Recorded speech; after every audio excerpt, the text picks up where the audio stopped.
Mismong si Raquel Pempenco na ang nagpahayag ng gulat at sama ng loob sa pagpapalit ng pangalan ni Charisse bilang si Jake Zyrus. Gayunman, hindi raw nababawasan ang pagiging ina niya sa singer. Narito ang aking Star Bites.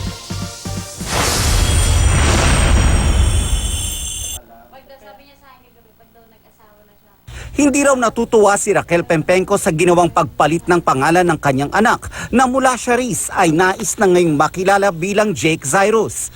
Paano nga raw ba niya matuturuan ang sarili na tawagin ang anak sa pangalang hindi niya ibinigay? Nagalit ako, syempre, kasi hindi mawawala sa nararamdaman ko yung magalit dahil ako yung nagbigay ng pangalan ni Charisse. Sama ng loob kasi bakit hindi pinaalam sa akin, nandito lang naman ako. Batid din ni Mami Rax ang galit na mensahe ng kanyang ina laban kay Jake Zyrus.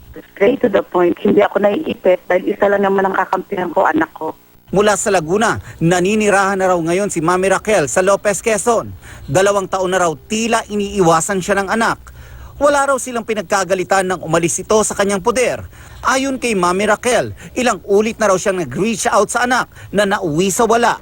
Kaya't naghihintay na lang daw siya sa muling paglapit nito. Ano man ang gawin niya, magpalit man siya ng girlfriend, magpalit man siya ng manager, magpalit man siya ng mga kaibigan, o kahit na pangalan pa niya ang palitan niya, basta isipin na lang ni Charisse na she's still my daughter, siya pa rin yung anak ko. Nandito lang kami ng kapatid niya, si Carl,